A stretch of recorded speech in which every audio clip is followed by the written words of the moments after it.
ನಮಸ್ಕಾರ ಎಲ್ರಿಗೂ. ಇವತ್ತಿನ ವಿಡಿಯೋಗೆ ಸ್ವಾಗತ. ಬೆಳಗ್ಗೆನೇ ಬ್ರೇಕ್ಫಾಸ್ಟು ದೋಸೆ ಮತ್ತು ಆಲೂಗಡ್ಡೆ ಪಲ್ಯ ಶೇಂಗಾ ಚಟ್ನಿಯನ್ನು ಮಾಡಿದೆ. ಸಣ್ಣ ಮಗಳನ್ನ ಸ್ಕೂಲಿಗೆ ಕಳಿಸಿ ಬಂದುಬಿಟ್ಟು ದೊಡ್ಡವಳು ಇವತ್ತು ಲೀವ್ ಇದೆ, ಅವಳಿಗೆ ಎಕ್ಸಾಮ್ ಇರೋದ್ರಿಂದ ಹಾಗಾಗಿ ಮನೇಲಿದ್ದಾಳೆ. ಅವಳಿಗೆ ಇವಾಗ ದೋಸೆಯನ್ನು ಒಯ್ತಾ ಇದ್ದೀನಿ.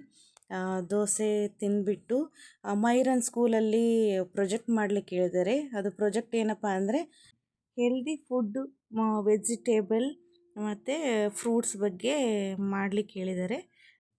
ಬ್ರೇಕ್ಫಾಸ್ಟ್ ಮುಗಿಸ್ಕೊಂಡು ಇದೆಲ್ಲ ಆದಮೇಲೆ ಪಾತ್ರೆ ಗೀತ್ರೆ ಎಲ್ಲ ತೊಳ್ಕೊಂಡು ಆ ಚಾಟನ್ನು ಅರ್ಧನಾದರೂ ಮುಗಿಸ್ಬೇಕಂತ ಅಂದ್ಕೊಂಡಿದ್ದೀನಿ. ಯಾಕಪ್ಪ ಅಂದರೆ ಅವಳು ಬಂದರೆ ನಾನು ಮಾಡ್ತೀನಮ್ಮ ನನಗೂ ಕೊಡು ಅಂತ ಹೇಳಿ ಅರ್ಧ ಟೈಮ್ ಅವಳ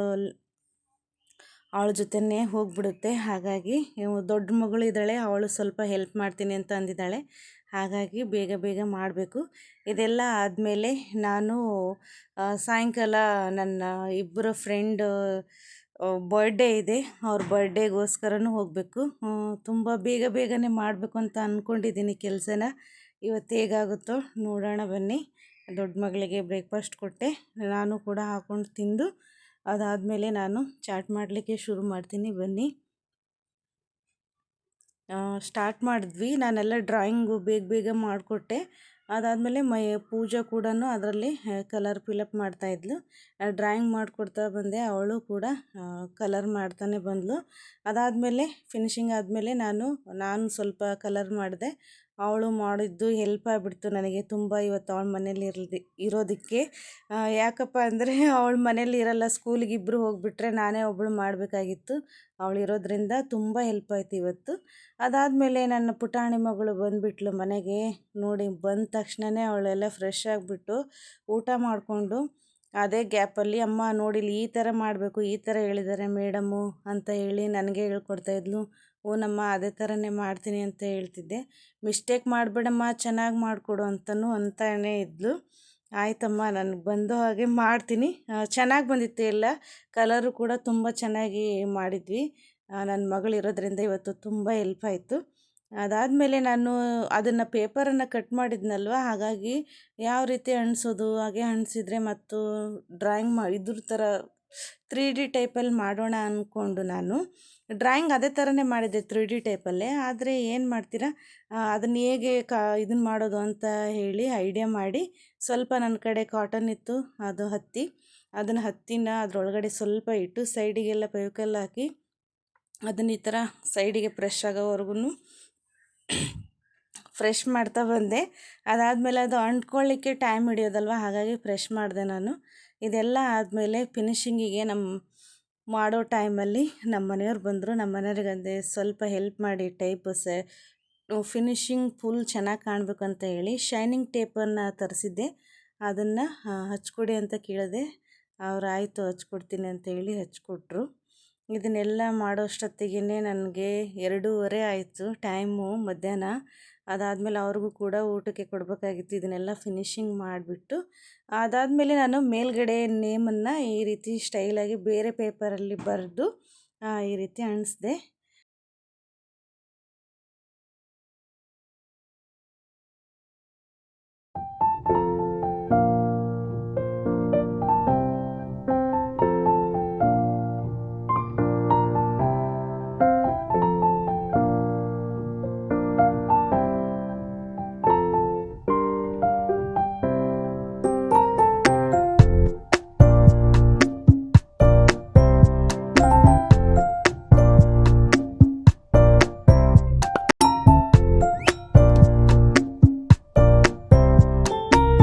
ಚೆನ್ನಾಗಿ ಕಾಣ್ತಾ ಇದೆ. ಈ ರೀತಿ ನಾನು ಚಾಟನ್ನು ಮಾಡಿದೆ ಅವಳು ಸ್ಕೂಲ್ಗೋಸ್ಕರ. ಇದೆಲ್ಲ ಮುಗಿಸ್ಕೊಂಡು ಮನೆಗೇನೆ ಕೆಲಸ ಎಲ್ಲ ಮುಗಿಸ್ಕೊಂಡಷ್ಟೊತ್ತಿಗೆ ಸಂಜೆ ಆಗಿಬಿಡ್ತು. ಇದನ್ನು ಮುಗಿಸ್ಕೊಂಡು ಬರ್ಡೇ ಪಾರ್ಟಿಗೆ ಕೂಡ ಹೋಗಬೇಕಾಗಿತ್ತಲ್ವ, ಅದನ್ನು ತಯಾರಿನೂ ಮಾಡ್ಕೋಬೇಕು, ಸ್ಕೂಲ್ ಹೋಮ್ವರ್ಕ್ ಮಾಡಿಸ್ಬೇಕು ಮಗಳಿಗೆ. ಇದನ್ನೆಲ್ಲ ಮಾಡಿಸ್ಬಿಟ್ಟು ನಾನು ಸಂಜೆ ಬರ್ಡೇಗೆ ಹೋದೆ. ನೋಡಿ, ಫಸ್ಟ್ ಬರ್ಡೇ ಗರ್ಲು ನಿಂತ್ಕೊಂಡಿದ್ದಾರೆ ಇಬ್ಬರು ನೋಡಿ ಜೊತೆಗೆ. ಅದ್ರ ಸೈಡಾಗಿ ಬಿಟ್ಟರು ಅವರು. ಇವರು ತಮಿಳ್ನಾಡಿನವರು, ರಾಧಾ ಅಂತ. ಈ ಕಡೆ ನಿಂತಿರೋರು ಸೀಮಾ, ಭೋಪಾಲ್ನವರು. ಇಲ್ಲೇ ಆಗ್ರಾದ ಹತ್ರನೇ ಇರೋದು. ಇವರಿಬ್ಬರು ಬರ್ಡೇನೂ ಒಂದೇ ದಿನ ಇರೋದು. ಹಾಗಾಗಿ ಒಂದೇ ದಿನ ನಾವು ಸಣ್ಣದಾಗಿ ಒಂದು ಸರ್ಪ್ರೈಸನ್ನು ಕೊಟ್ವಿ. ಅವ್ರ ಯಜಮಾನ್ರವರು ಸರ್ಪ್ರೈಸ್ ಕೊಟ್ಟಿರೋದು ನೈಟು ರೋಸು. ಹಾಗಾಗಿ ನಾನು ಅದರಲ್ಲೇ ಫೋಟೋ ತೆಗಿತಾ ಇದ್ದೆ ಅವರಿಬ್ಬರದನ್ನು. ಇನ್ನೊಂದು ಫ್ಲವರ್ ಇದೆ ವೈಟು, ಅದು ನಾನು ತೊಗೊಳ್ಳಿಲ್ಲ, ರೆಡ್ ಕಲರಿಂದೇ ಚೆನ್ನಾಗಿ ಕಾಣಿಸುತ್ತೆ ಅಂತ ಇಬ್ಬರದ್ದು ಇದು ಮಾಡಿದ್ವಿ. ಅದಾದಮೇಲೆ ಕೇಕ್ ಕಟ್ಟಿಂಗ್ ಶುರು.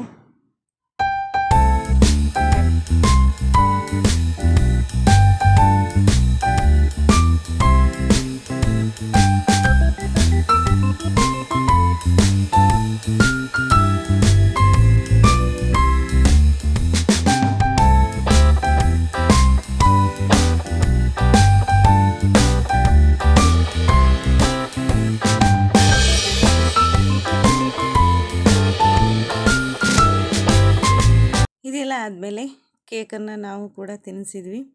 ಬರ್ಡೇ ಮಾತ್ರ ಸಿಂಪಲ್ಲಾಗಿದ್ದರು, ಚೆನ್ನಾಗಾಯಿತು. ಫ್ರೆಂಡ್ಸ್ ಬರ್ಡೇ ಮಾತ್ರ ಸಖತ್ತಾಗಾಯಿತು. ಆರೋಗ್ಯ ಆಯುಷ್ಯ ಕೊಟ್ಟು ಚೆನ್ನಾಗಿ ಕಾಪಾಡಲಿ ಅಂತ ದೇವ್ರ ಹತ್ರ ಬೇಡ್ತಾ ಆಶೀರ್ವಾದ ಮಾಡಿ, ಬರ್ಡೇ ಡ್ಯಾನ್ಸ್ ಇಲ್ಲದೇ ಮುಗಿಯೋದಿಲ್ಲ. ಹಾಗಾಗಿ ನಾವೆಲ್ಲರೂ ಸ್ನೇಹಿತರು ಸೇರಿ ಬರ್ಡೇ ಸೆಲೆಬ್ರೇಷನ್ನ ತುಂಬ ಎಂಜಾಯ್ ಮಾಡಿದ್ವಿ. ಇದಾದಮೇಲೆ ನಾವು ಕೂಡ 2 ಸ್ಟೆಪ್ ಹಾಕ್ಕೊಳ್ಳೋಣ